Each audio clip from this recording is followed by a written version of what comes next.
My name is Kyle Andrew, and for the last 5 or 6 years, I've had a pretty decent modeling career. Today's video is going to address the number one question I get asked about this business. Let's get to it. So, one of the questions I get asked more often than just about anything else in this business, in this world, is how can I become a model? How do I get into modeling? What did you do to get into modeling? So, I'm making this video today to give you what I consider the best pieces of advice I have to offer, the best tips, the best suggestions to help you become a model in the year 2022. And I say the year very specifically because the industry changes, it evolves rapidly, and how things are approached evolve along with it. So, this video will be geared towards people that are specifically looking to sign with an agency and be agency represented as a model. I'm aware of the fact that a lot of industry now exists outside of that realm, but I'll address that in a future video. For now, let's talk about what I think you can do to increase your odds of getting signed by an agency in 2022. So, first things first, you have to consider your geography. How close do you live to a major metropolitan area? All of this business occurs where the population density is highest. Major cities where the agencies are or where the fashion industry lives. I'm from Canada. In Canada, it's pretty much confined to Toronto, Montreal, and to a lesser extent, Vancouver for fashion and modeling. Of course, there are agencies in the smaller cities, but the work itself exists in the larger ones. In America, there are many major cities. You have Los Angeles, New York, Chicago, Miami, Dallas, Atlanta, and on and on and on. And they all have their own little fashion industries in them, or in some cases, very, very large. The rest of the world follows the same pattern. Where the population is, the fashion industry exists, period. So once you've identified whether you are willing to do some commuting to travel for this business, if you live 4 hours outside of a city, it can be a real nightmare to go to in-person castings. Luckily, and for reasons we don't want to discuss, a lot of those types of castings these days exist virtually. However, there's still a lot of in-person stuff to be done, depending on what type of niche you fit into or otherwise. So once you've identified the nearest major city and you start to look through their agencies, what have you actually researched about them? Have you gone to their website? Have you looked at their boards? The boards of an agency simply refer to the different divisions of the type of models they represent: men, women, curve, big and tall, prime, or prime basically means a little older on and advanced in age and representing an older generation of models. Do they do kids? And on and on and on. So, does the agency you have your eyes on have a board that you fit in? One of the great things about today's fashion industry is that it has never been more inclusive in representing more different types of people, faces, and bodies. Curve women, big and tall men, trans models, everyone is represented now. But not every single agency has boards for each of those people, and that's fine. So, what you need to do is first identify agencies that you think you might fit in. Secondly, visit their websites. Do they have an open call day? Follow their social media. Do they do virtual open calls? This is very common for agencies now.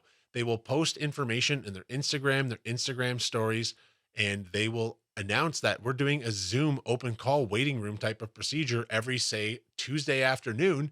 And that's your chance. That's your chance to get in there, speak with agents directly. It's never been easier to speak face to face or screen to face with an agent than it is in 2022. So you have to pay attention to their social media, follow them, Dude, I'm a retired military veteran. I don't need to follow you. see what kind of models they represent on there. What kind of work are those models getting? Do you fit in with that? It's best to do your homework first before you begin approaching agencies. Engage with their accounts, be supportive, and show that you're willing to get along in this industry early on. It's a great first step. Another question I answered often related to the original question that this video is addressing is: do I need professional photos in order to get signed by an agency? Right. And the answer to that question is absolutely not. One of the first things an agency is going to do is they're going to set you up with a test photo shoot to begin developing your portfolio. Can you go ahead and do this on your own? You can, but with some caveats. There are so many photographers out there that are willing to shoot people for free these days. Their talent level varies. What I can tell you is, even as a very busy professional model, I still pay for photo shoots every so often, especially when I enter a new market, when I sign with a new agency in LA or London, you name it. They all kind of have their different sort of looks with their markets, and they all kind of want you shot a certain way. What you'll notice on the websites and on the Instagram accounts and social media of the various agencies is that they use a lot of the same photographers frequently. And the reason for this is, of course, because they produce the look that helps them sell the models. These are the photographers you should be working with. You'll see a lot of common names tagged very, very frequently. Follow those photographers. Don't ask them to shoot for free. They're not going to. You don't have any reputation. They have no reason to shoot you for free. And frankly, their work is worth your money. For a few $100s, you can get your career launched. But again, you don't need professional photos to get signed by an agency. One of the things that agencies are exceptionally good at doing is identifying talent based on their everyday street appearance.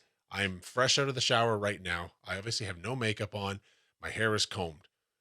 They would be able to look at me on a Zoom call on a casting and tell right away if I have what it takes People come up to me all the time and say, you should be a model. to be able to be sold to clients to book jobs in the future. One of the things you'll notice about booking a photo shoot with a top photographer from your market is that often it's going to include hair, makeup, and wardrobe.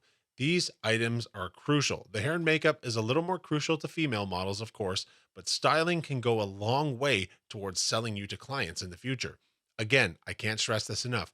You do not need to go and do this before getting signed by an agency. The good ones will set you up with this after the fact. However, the good agencies will not charge you directly for this. The transaction is between model and photographer. You are an independent contractor, and agencies that only have you shoot with one certain photographer that they use and you pay the agency or it goes on your account. Be very, very careful that that could be a scam. Yeah, dozens of aspiring actors and models paid a Maryland company thousands of dollars for a chance at stardom. That's not how the business works. The agency can only suggest people. You can check on their website. You can check on their social media that they've used them many times before, and you can make sure that you're comfortable with the style. So let's say you're now ready to attend a virtual open call or an in-person open call. What can you expect? First of all, let's talk about how you should arrive. How you should arrive is very, very straightforward. Jeans and a t-shirt, plain, no patterns. For the girls, maybe a dress, maybe some heels. Always stick to basics. You don't want to put on a lot of makeup. You want to have your hair done as if you were going out, but you don't want to be over the top with anything. They are talent scouts. They are there to evaluate you. They know how to see you on set with the raw material you present to them in person. Please don't go over the top. The agents will see through this. You can expect to be answered a lot of questions. Are you in school? Do you work full time? Are you prepared to travel? What are your goals in the industry? How old are you? What are your measurements? You might get measured right on site. These things still matter. Even in an industry with more diversity, from tall to short, from thin to wide, there are still certain measurements that matter to agents. You probably already know this. You probably researched this, but certain height requirements, I'm not going to quote them in this video because frankly, they change quite often. So really, I don't think you need to worry too much about that. As long as the agency you are keying in on has a board that represents people within your size range. So at a virtual call, at an open call, they want to see you in your very natural state. They're going to go through your social media. They're going to look at things. And this is a time when you need to consider how you present yourself online. Do you heavily filter and skin blur all of your photos? That's a no-no. That's maybe something psychologically we're all getting tricked into doing now, but it's not where the beauty industry is headed. Further to that, if you're a female or even a male these days, have you had a lot of work done on your face? Agents don't like this because clients don't like this. This is not where the fashion and beauty industry is. Just because society at large is pushing people in that direction, it could hurt your ability to find an agency to sign with. So it's something to very seriously consider if it's your goal to become a working fashion model. Things like big plastic glue-on nails, stuff like that, all these accessories to your appearance, you don't need that stuff in a casting. You don't need that stuff to meet an agent. What you need is to present yourself confidently, clean, fresh face, minimal makeup, get in there and tell them who you are, show them who you are, let them decipher by seeing you in person what they know you'll look like on camera, what your range of ability might be. That's what they are. They are professional talent scouts. Let them do their job. One thing to consider as well, one question to ask yourself: are you prepared to deal with rejection?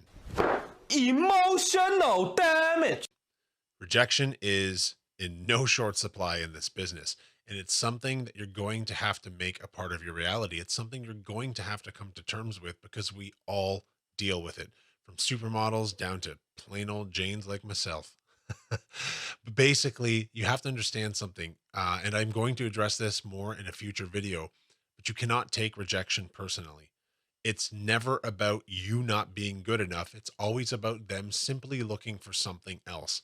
Different hair color, a different ethnicity, a different body shape, you name it. There's a million reasons. If you're unable to not personalize that rejection, you might have a very hard time moving forward in this business. Tenacity matters a lot as part of your success. For every overnight success, for every Alton Mason that just blows up and becomes incredibly well known worldwide, Oh my gosh, this is such a moment for me. Thank you so much. there's a lot of other people struggling to do it full time or just doing it part time on the side. That's what modeling is for most people. It's something fun you get to do, it's an experience you get to have, but very few of us get to do it full time. If you can learn to deal with rejection and not personalize it, it's a really good way to set yourself up for a long and successful career. All right, so let's summarize what I've talked about so far. I've almost certainly missed something, and I'm almost certainly going to have to make another one of these videos in the near future. But up to now, I've included a lot of information that should help you on your journey. First of all, think about geography. Where do you live? Who are the big agencies that are nearest to you? What do they have as far as boards go? Big, tall, curve, small, men, women, prime, kids. Look into them, investigate, follow them online, look for the information for their open call casting days, see the photographers they work with, see the kind of clients they book their models with. What do the models that are booking jobs with them look like? Are you like them? Is that the board you should be applied to? Perfect.